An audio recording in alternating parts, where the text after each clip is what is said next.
东西部各自的胜者挥着战旗，厉兵秣马，来到了 NBA 总决赛这个终极战场。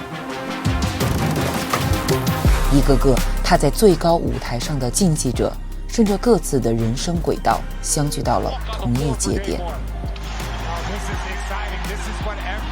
他们的脚印有着不同波折和深陷，留下的步数可多可少，但此刻都已经离那个山巅一步之遥。每个脚印的背后经历过什么？又是什么样的扶持，让这些脚印踩得更加踏实，托举着每一份重量来到了今天。我在现场总决赛特别节目的第2集，就带你去见那些站在熟悉名字背后陌生却重要的面孔。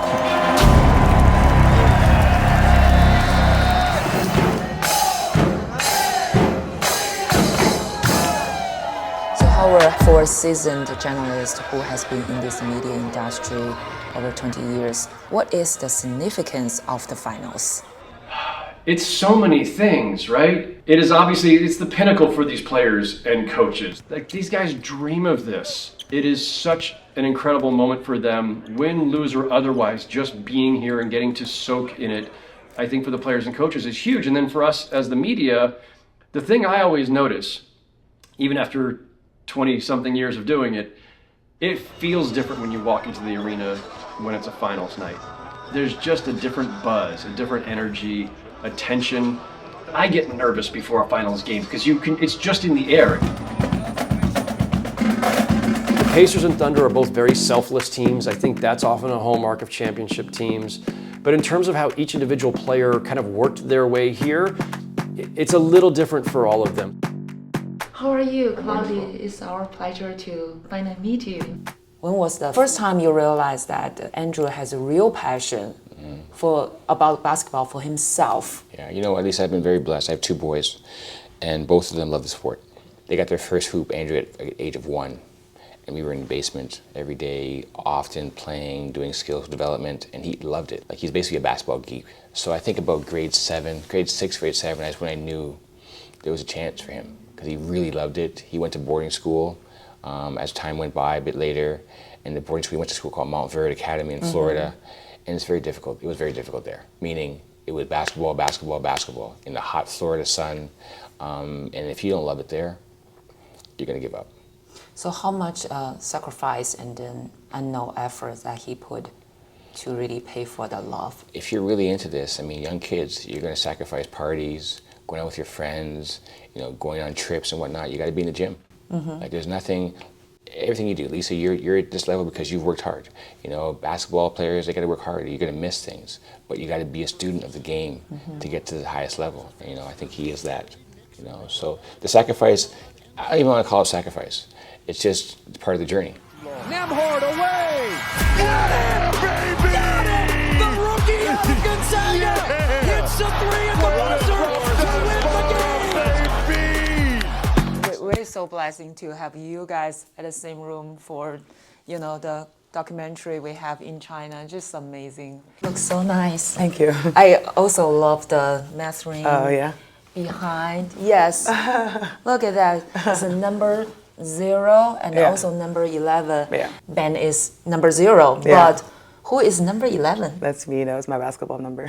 So it was like a lot of people don't know that Ben's sisters also are basketball players. Yeah. And so can you just let me know how much the influence you on your brother? You know, I was the first person in my family to play basketball. We're not a big sports, like, my mom played soccer when she was growing up, but I started playing basketball because I really liked it. And then actually Ben started playing hockey when he was younger. And he was so good that he got like a scholarship to play. And then he decided to play basketball. And then one time my mom called me and she said, please talk some sense into your brother because he wants to quit hockey to play basketball. So then I talked to him and I was like, hey, why do you want to quit? And he was like, well, I want to be like you, so I don't want to play hockey anymore and I want to play basketball. How do you feel like you, as a family member, is standing there, you see the finals, the logo in front of you? Yeah, it's the buzz. But again, I go back to like just pride because the meaning of our story and like our background. You know, my mom immigrated from Haiti to come to Canada for better opportunity. Our story could have been different. One decision can literally take you into 17 different directions. And so far, every step has just been greater and greater and greater. And just to have the opportunity to have his name out there, you know, like he might be an NBA champion. Like, sorry about the car, but he might be an NBA champion. It's like, you know, it's crazy. Sorry. It's just crazy. If I get to know my purpose, I don't Me and my sister, we obviously pretty close. You know, she's very like a second mom. You know, for me, we used to, ride a bus to her practices. You know, every day. You know, so that's pretty much when I picked up on basketball. And the reason why I also quit hockey, I love hockey. I was super good, but I think basketball was holding a special place into my heart, and all my friends was playing basketball. So, like, it was a no-brainer for me to keep playing. If you can just pick another time or choose another time, you're still gonna quit hockey and then play basketball? For sure. I think, like I said, basketball always had a special place. 一个球员篮球成长道路上的关键因素中，站在身边指引方向、指点迷津的人，显然是最重要的一环。发现和被发现，信任和被信任，道路的选择，潜能的激发，是师徒，是伙伴，是战友。If you asked every player, you know, they would probably all have a common set of like, there's a coach here when I was 8, and then there's a guy in high school. Everybody helped shape us along the way, no matter what we do in life. And for NBA players, it's a whole list. How's everything so far in finals? Everything's great. You know, I work with obviously Tyrese and Chet. So I've got guys on both teams, but it's been awesome. When did you start training him? Really cool story. So I was working with Joel Embiid, and Tyrese was playing for the Kings. And Tyrese's agent reached out to me and was like, "Hey, I think you would be really good for Tyrese. You know, he needs to be more aggressive, work on his scoring." And so we went out to dinner the night before he played against the Sixers. And basically I opened up the computer, went through film, went through analytics, and showed him where I thought he needed to be more aggressive. And he's like, "All right, I'm ready. Let's start working together." And I said, "If you want to work with me, you got to shoot 14 shots tomorrow." How many did he do? He was 11 for 19. He had a career high 38 points. Halliburton, tough three, fade away. Oh, splash! Tyrese thought he needed all these new skills. Really what he needed was a new mindset. And so that was when our work started. And then he obviously got traded to the Pacers, which gave him a little more of an opportunity. Yeah. And we've been working together ever since. Last finals, Jason Tatum was there. And now you have Tyrese, you have Chad, you have so many big names on your list. So when you train them, what's your standard to decide which way you want it to go? I use a cool process. So what we do is after every season, we basically look through all their film and then we look through all their analytics. So we're looking at the stats, we're looking at the details and finding out what they need to improve on. And then we write down all the things that we think they need to improve on, and then we rank those things. And when we go through that list, it really gives us a clear focus on what we need to work on. Every player has their individual needs and kind of unique kind of things that they do for their team. And so my job is to help them identify which ones are most important and then kind of put together a plan so that we can get better at those topics.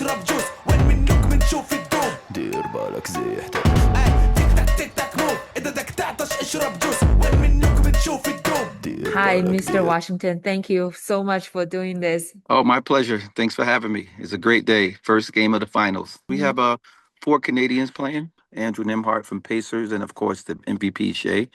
So it's really big for Canada to have 4 Canadians playing. When was the first time you see SGA in person, and then what kind of impression that he has left on you? Yeah, I first seen him when he was in 8th grade. So he was in middle school. And he was just so focused at that age. He was so focused, so determined, and really organized at that age. And his goal setting was very clear. And the impression that he left on me was, just working every day, stacking positive days and being consistent. You can go really, really far in life. When you train him, is there any specific way or method you feel like you need to bring on him and then work so well? Yes, I thought there were two methods that I thought worked really well with his personality.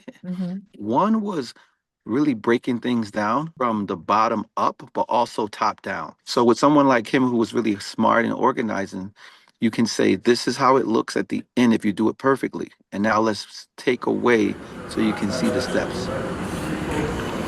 So when was the time you realized he is the one of the one? Yeah, I think I realized he was one of one when he was in 11th grade. Okay. And we were playing against guys who were 2 years older, Jamal Murray. And he just handled himself with a poise and a patience. And he really played as if he was 10 years ahead of his age because of his calmness. And that's when I said, you know what? I think we have something special here.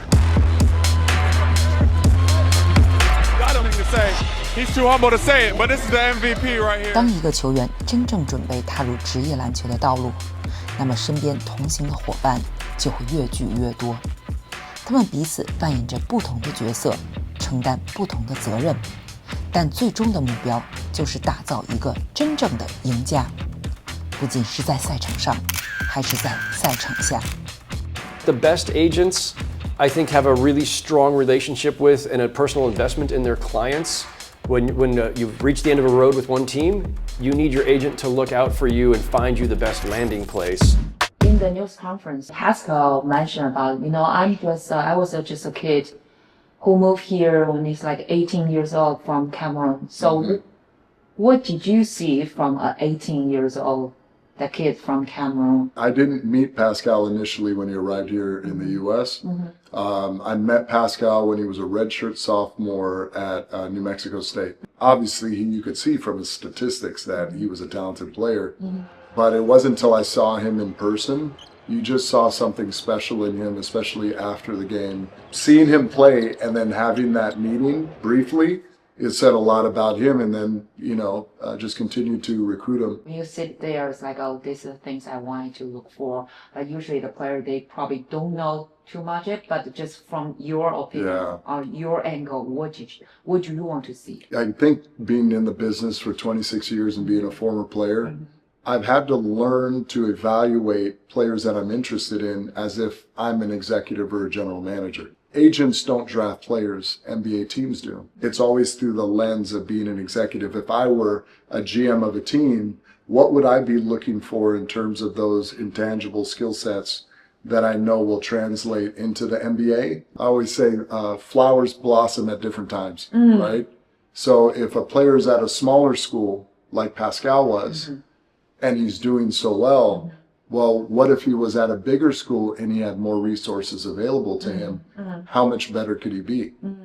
And so looking at different things like that and studying, those aspects has allowed me to kind of look at, evaluate talent, but then be a resource for them to bring the best out of them. When you take care of basketball and you're focused there and you're earning minutes and your production is there, and you get honored for the accolades and you win championships or you make it to the finals, the sponsors will find you. OKC's not going to foul. Now Siakam inside, and that will do it. Finishing touches. Hello? What's going on? Oh yeah, I'm in Indianapolis right now for the NBA Finals. I always see you at a game. Of course, you have to show up for people, right? You have to show support. And especially for me, I got one of my best friends playing. Yeah. It's a big moment for us as a partner, as a brand, but also for me personally, seeing him play on the biggest stage. It's a special moment. You have the players playing in the finals, right? How many players do you have? In rotation, we have 3. Lou Dort, Jalen Williams, Ben Mathurin. So when you decide to sign new players, what kind of standard or criteria do you use? I first of all, they have to, match with the brand value, right? They have to be a really good basketball player, but really good person as well. Because we've seen a lot of players come and go, and also fashionable, right? For us, we want to have players that's, swaggy on and off the court, right? Have a different type of swag and confidence to them. So we felt like that would really, resonate with the consumers, with the next generation of hoopers. Can you actually have any special number to show that their value increase? Yeah, of course. I think just the KPI of being in the finals, right? Like all of these guys, especially for these smaller market teams that don't get a lot of spotlight during the regular season, like the NBA have to market you in the finals. You know what I mean? So you see guys like, Ben Mathurin getting interviewed. I think all of those help the brand because the players are getting more visibility. And then also like social stats, you see social media following, their numbers are going up during the finals.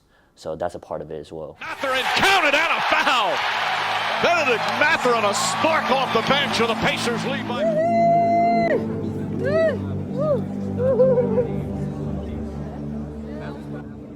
Yes, sir.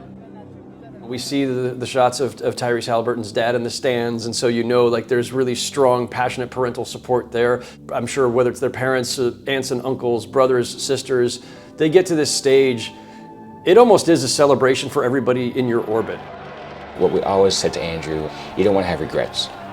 You don't want to go home the next day and say you could have done this, you could have done that. You want to say, listen, I couldn't have done it anymore. Because the most I could do was that day. We kind of gave them the pathway. We helped them with that. But the hard work is both of them. Whatever role I am, sister, manager, this and that, all my life, I feel like my role has always been making sure he has a bubble, a comfortable bubble, while he can thrive, to make sure that he can carry his dreams and his success in the best way possible, and just make sure he always has what he needs.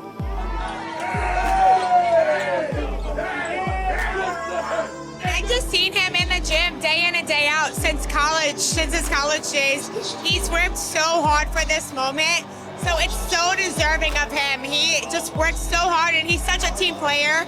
He feels his teammates and wants everybody to win, and so it's so amazing to see them all win and have success. So I can definitely see how proud you for him. So they said this is a surprise for a lot of people seeing Tyrese have that crazy shot. But for you, I'm sure that you don't feel any surprise anymore. Yeah. You know what? I said that we would be here all year, so I'm just like, I told you we would be here. We've known all year that we were going to come and do this because we were in the Eastern Conference Finals last year and we're in the finals this year, so we knew it was going to happen. 人生之路总是伴随着未知，通往总决赛这个最高舞台的路径也从没有绝对二字可言。在所有坚实的必然之外，它的偶然性让一切都涂上了命运般的色彩。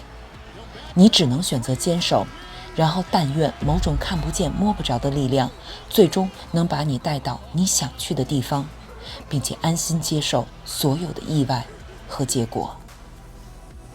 How much those lucky thing play in this role? If you want to say that shot was lucky, okay, fine. But there were 5 more minutes of game time, and Tyrese Halliburton and the Pacers outplayed the Knicks in that 5 minutes. That's the luck you make for yourself, right? That is all the skill and talent and training coming to bear at the right time. 16 long years. This is the kind of things that make everything worth it. All the sacrifices you had to make, the ups and downs of the NBA, all of it's worth it when you get to this stage. I was young. I was 8, 9, just watching championship teams raising that trophy. There's always a different kind of level of respect, that you give them and you show them. And the guys who are able to accomplish, keep coming back to the finals, they even have a different respect. It's going to be the best thing I've ever accomplished in my whole basketball career. It's the best ending ever. I remember my name after for a week,